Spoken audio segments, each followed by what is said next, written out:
మీ ఎలాంటి వ్యాపార ప్రకటనలకైనా వెంటనే మా ఛానల్ సంప్రదించండి. అందరికీ నమస్కారం. నేను శిరీష. ఈరోజు మనతో పాటు ఉన్నారు ప్రముఖ ఆధ్యాత్మికవేత్త, ఆస్ట్రోన్యూమరాలజిస్ట్ జయప్రద గారు. అమ్మతో మాట్లాడదాం.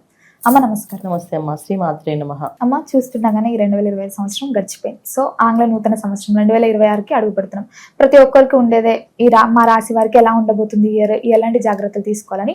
ముఖ్యంగా చూసుకుంటే కుంభరాశి వారికి ఈ మాసం అంతా అంటే 2026 ఇయర్ మొత్తం ఎలా ఉండబోతుంది, ఎలాంటి జాగ్రత్తలు తీసుకోవాలి, ఏ దైవాన్ని పూజించమంటారు? ఖచ్చితంగా అమ్మ, 2026 కుంభరాశి వాళ్ళు తీసుకోవాల్సిన జాగ్రత్తలు చాలా ఎక్కువగానే ఉన్నాయి.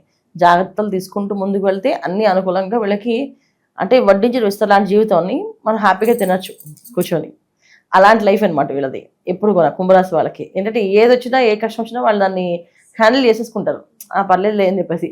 బాగా పాజిటివ్ ఉందనుకో ఇది మాదే అని చెప్తారు, బాగా నెగిటివ్ ఉందనుకో ఇది మాది కాదని చెప్తారు అనుకుంటారు. సో ఈ తత్వం ఉండడం మంచిది లక్షణం. ఎందుకంటే యాక్చువల్లీ కుంగిపోవడం కుసించిపోవడం కంటే ఏమన్నా ఏదో బ్యాలెన్స్ చేసుకోగలగాలి. వాళ్ళు అనాలిసిస్ చేసుకున్నా నాకు ఇది అవసరం లేదు, నేను వెనకలేదు అని చెప్పి ఏదైతే బాగా చెప్తారో వాళ్ళ దగ్గర విని సరే అమ్మాయి ఇది బాగుందని చెప్పారు కదా అని అనుకోవడంలో గొప్ప విషయం ఇది. ఒక విధంగా ఏంటంటే వీళ్ళని ఈ విషయం మనం పొగడొచ్చుకుంటాం హ్యాపీగా. చాలా మంచి వాళ్ళు, హుందాగా ఉండేవాళ్ళు వీళ్ళు.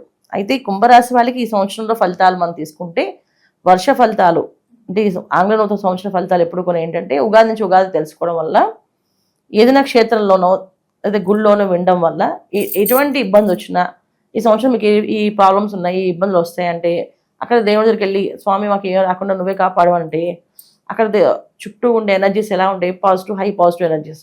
తదాస్తు దేవతలు తదాస్తు అన్నారు అసలు.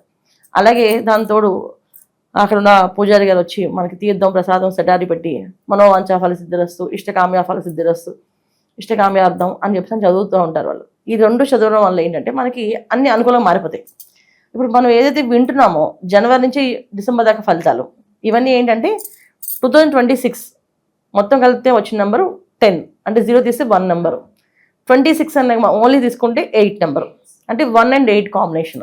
అలాగే 1 నెంబర్ తీసుకుంటే కూడా ఒక రకమైన ఫలితాలు, 8 నెంబర్ తీసుకుంటే ఒక రకమైన ఫలితాలు. ఈ రెండు ఫలితాలు ఏంటి? ధర్మ పరిపాలనే. అంటే ఇక్కడ 1 నెంబరు పరిపాలన ఎప్పుడు ఎలా ఉంటుంది? సూర్య భగవానుడిది. ఎప్పుడు కూడా ఏదున్నా నిజాయితీగా ఉండాలి, ధర్మంగా చేయాలి, అప్పుడే ఆయన అనుగ్రహిస్తారు. ఇక్కడ 8 నెంబర్ ఏంటి? శనిపోవడం, కర్మాధిపతి. సో కర్మ ఏదైతే ఉందో అది కంప్లీట్గా నువ్వు అనుభవించాల్సింది. ఇప్పుడు నీకు ఈ క్షణం నువ్వు కాసేపు ఏడవాలి, ఖచ్చితంగా నువ్వు ఏడవలసింది. నాకు ఏడు ప్రాధాన్యం అంటే కంట్లో దూలు పడుతున్నావు టైంకి, ఆటోమేటిక్గా నీళ్ళు వచ్చేస్తాయి కదా. ఆ నలక కోసం చాలా కష్టపడతావు, ఏడుస్తావు కదా. ఇది కర్మ అనమాట. అంటే మన కర్మ అనుభవించాలి అన్నప్పుడు అది ఎలాగైనా అనుభవించాల్సింది. అది నేను ఇంత హుందాగా ఉంటా, నాకు అవసరం లేదంటే ధూళి పడుతుంది కంట్లో, లేదా ఏదైనా తినేటప్పుడు మనకి వస్తుంది కదా, తలుచుకున్నారు ఎవరు అనుకుంటే బాగా దగ్గు వస్తుంది విపరీతంగా, వచ్చేప్పుడు ఆటోమేటిక్గా కాస్త కష్టపడతాం. ఇది అనుభవించేది కర్మ. అందుకని ఈ సంవత్సరం అంతా ఏంటంటే వీళ్ళకి రెండింటికి సిద్ధంగా ఉండాలి. ధర్మ పరిపాలన చేసే వాళ్ళందరూ హ్యాపీగా ఉండొచ్చు, ఎటువంటి ఇబ్బందులు లేవు. అంటే ధర్మంగా బతికేవాళ్ళు, మనిషికి సాయం చేసేవాళ్ళు. నా పని తప్ప పక్క వాళ్ళ పనితో సంబంధం లేదు, నా పని అయితే నేను చేసుకుని వెళ్దాం, పక్క వాళ్ళకి ఏం జరిగింది నాకు అవసరం లేదు, పక్క వాళ్ళతో సంబంధం లేదు నాకు అనుకునే వాళ్ళకి అనుకూలంగా ఉంటుంది. పక్క వాళ్ళతో ఒక సినిమాలో చూద్దాం, దాన్ని ఎంజాయ్ చేద్దాం అనుకునే వాళ్ళకి ఒక రకంగా ఇబ్బంది పడే అవకాశం ఈ సంవత్సరంలో కుంభరాశి వాళ్ళకి ఉంది.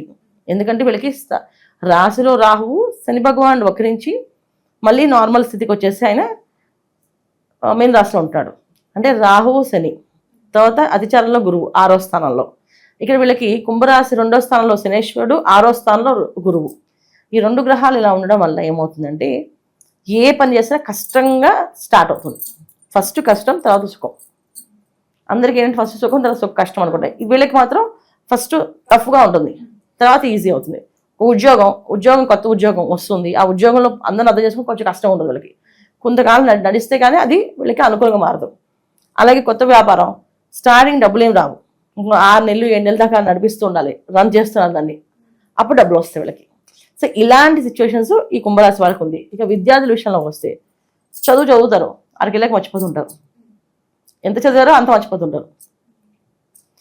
అతిగా ఆహారం తింటూ ఉంటారు ఎక్కువ, అంటే ఎక్కువ తినాలనిపించే కోరికలు ఎక్కువ పుడుతుంటాయి.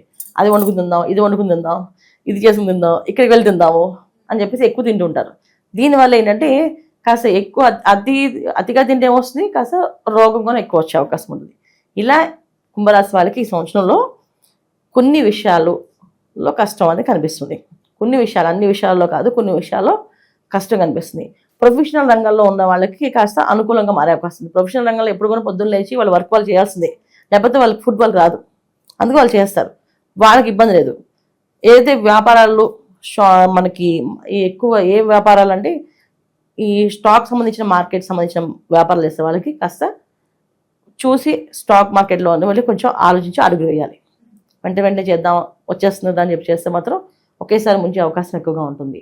ఇది కుంభరాశి వాళ్ళకి ఎక్కువగా ఈ మాసంలో ఈ సంవత్సరంలో కలిసి ఫలితాలు. ఎందుకంటే 6వ స్థానంలో గురువు ఎప్పుడు కొన్న వెళ్ళి ఇబ్బంది పడే అవకాశం ఉంటుంది, రోగాలు వచ్చే అవకాశం ఉంటుంది, రుణంలో పెట్టి పట్టే అవకాశం ఉంటుంది. అంటే రుణంలో అంటే చాలామంది ఒక వ్యాపారం సవ్యంగా జరుగుతున్న వ్యాపారంలో ఈ డైలీ కొంతమంది ఇలా చేతికి తీసుకుంటుంటారు అమౌంట్లు, ఈవినింగ్ కల్లా పంపిస్తాము, మార్నింగ్ కల్లా పంపిస్తాము అని చెప్పి.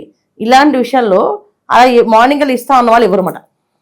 సో అందుకే ఈ సంవత్సరం కుంభరాశి వాళ్ళు ఇలా ఎవరికైనా అప్పులు ఇస్తున్నారు అనుకుంటే ఆపండి, చేయబదులుగా లేకపోతే మాకు షేర్ చేస్తున్నారు. ఈ పొద్దున ఒక బ్యాంక్ అకౌంట్ నుంచి మళ్ళీ ఇంకో అకౌంట్ మారుస్తుంటారు. ఇలాంటి వ్యాపారాలు ఏంటంటే డబ్బుతో సంబంధించిన ఏ వ్యాపారం చేస్తున్నా సరే అది కాస్త వారు ఆలోచించుకొని ప్రారంభం చేయండి. ఊరికి చేస్తే మాత్రం ఖచ్చితంగా లాస్ అనేది కనిపిస్తుంది. ఇంకా కుంభరాశి వాళ్ళకి తీసుకోవాల్సిన జాగ్రత్తల్లో ఏంటంటే అప్పులు చేయకూడదు. ఈ సంవత్సరం వీళ్ళు అప్పు చేస్తే అప్పు తీరదు, ఈ జన్మకు తీరదు, అలా ఉండిపోతుంది. అది క్రెడిట్ కార్డ్ అయినా అవ్వచ్చు, లేకపోతే ఏదైనా చేబదులైనా కావచ్చు. చేబదులు అప్పు తీసుకున్నా తీరదు, అప్పుగా తీసుకోకూడదు. ముఖ్యంగా మంగళవారాలు శనివారాలు అసలు అప్పు చేయకండి. ఒకవేళ అప్పు తీసుకునే పరిస్థితి వస్తే మంగళవారం శనివారాలు అసలు చేయకండి, చేస్తే అది తీరకుండా కష్టపడే అవకాశం ఎక్కువగా ఉంది. ఇంకా మిగతా విషయాల్లో తీసుకుంటే స్త్రీల విషయంలో కుంభరాశి వాళ్ళకి వివాహాలు అయ్యే అవకాశం ఉంది. సంతాన యోగం అనేది కలిగే అవకాశం ఉంది. తర్వాత వ్యాపార అభివృద్ధి అనేది కాస్తంత నత్తనకు నడుస్తుంది. ఎందుకంటే ఇది గోచారీత్యా వచ్చే గ్రహస్థితులు ఈ గోచార ప్రకారం చూసుకుంటే కుంభరాశి వాళ్ళకి అనుకూలంగా లేవు, ప్రతికూలంగా ఉన్నాయి. కానీ పర్సనల్ జాతకంలో అనుకూలంగా ఉంటే బ్రహ్మాండంగా యోగిస్తుంది. ఇప్పుడు కుంభరాశి అనుకుంటే పేరుతో తీసుకుంటూ ఉంది, నక్షత్ర వయసు తీసుకుంటారు కొంతమంది. ఈ నక్షత్రాల వయసు తీసుకునే వాళ్ళకి లగ్నం ఉంటుంది. సో లగ్నానికి రాహు ఏమయ్యాడు, శుభగ్రహమా పాపగ్రహమా ఆయన అయి ఉంటే వాళ్ళకి పాపగ్రహం కాకుండా శుభగ్రహం అయి ఉంటే యోగాలో ఉండొచ్చు. నేను చెప్పిన ఏమీ ఉండకపోవచ్చు, వాళ్ళు హ్యాపీగా సంపాదించుకోవచ్చు, బాగా బిజినెస్ ఫాస్ట్గా వెళ్ళొచ్చు. అందుకే పర్సనల్ జాతకాన్ని ఒకసారి చూపించుకొని జాతకంలో ఎటువంటి యోగాలు ఉన్నాయి, ఈ జాతక ప్రకారంగా నేను ఇప్పుడు ఇల్లు కట్టుకోవచ్చా, లేకపోతే ఏదైనా వ్యాపారం మొదలు పెట్టుకోవచ్చా, ఉద్యోగం మారచ్చా, లేకపోతే ఇల్లు కొనుక్కోవచ్చా, లేదా ఈ స్థలం మారచ్చా, ఈ ఊరు మారచ్చా, ఇవన్నీ కూడా పర్సనల్ జాతకంలోనే వస్తాయి. గోచరీత్యా అయితే ఏం చేసినా వీళ్ళకి ఏ అడుగు వేసినా అది కష్టంగా మారుతుంది తప్ప సుఖంగా అయితే మారదు. ఇది గోచరీత్యా ఫలితాలు అనమాట. ఇది కుంభరాశి వాళ్ళకి. అమ్మ ముఖ్యంగా మరి ఈ ఇయర్ మొత్తం అనుకూలంగా ఉండాలంటే ఏ దైవాన్ని పూజించమంటారు, ఎలాంటి పరిహారాలు చేసుకోవచ్చు అంటే? ఖచ్చితంగా సుబ్రహ్మణ్య స్వామిని ఆరాధించుకోవడం. వీళ్ళు ఈ సంవత్సరం అంతా కూడా వీళ్ళు జంట నాగులు ఉన్న ఆలయాలకు వెళ్ళడము, అక్కడ ప్రతి మంగళవారం అక్కడ స్వాములకి పాలు పోయడము, అక్కడ అభిషేకం చేయించుకోవడము, తర్వాత ప్రదక్షిణాలు చేయడము, రావి చెట్టు ఉంటే రావి చెట్టు చుట్టూ ప్రదక్షిణాలు చేయడము, సుబ్రహ్మణ్య స్వామి ఆరాధన, సుబ్రహ్మణ్య స్వామి భుజంగ స్తోత్రం ఉంటుంది ఆ పారాయణ చేయడము, లేకపోతే శం శరవణ భవ అని మంత్రాన్ని చదువుకుంటూ ఉండడము, ఇవి చేసుకుంటూ వెళ్తూ ఉంటే వీళ్ళకి అన్ని అనుకూలం ఉంటాయి. ప్రతి మంగళవారం ఖచ్చితంగా వెళ్తూ ఉండాలి, ఇవి చేస్తూ ఉండాలి. మంగళవారాలు ముఖ్యంగా ఏంటంటే మద్యపానానికి తర్వాత తినకొని ఆహారానికి కొంచెం దూరంగా ఉండాలి. అది అంటే మద్యపానం మాంసాహారం ఈ రెండింటికి దూరంగా ఉండాలి, ఉంటే వీళ్ళకి అనుకూలంగా ఉంటుంది. ముఖ్యంగా ఈ సంవత్సరం అంతా వీళ్ళు ఎగ్గి తినకుండా ఉంటే ఇంకా మంచిది. అది ముట్టుకోకుండా ఉంటే ఇంకా కొంచెం అదృష్ట యోగాలు వచ్చే అవకాశం ఉంది. అమ్మ ఓవరాల్గా 2026లో కుంభరాశి వారికి ఎలా ఉండబోతుందో తెలియజేసినందుకు ధన్యవాదాలు. నమస్తే. శ్రీమాత్రే నమః.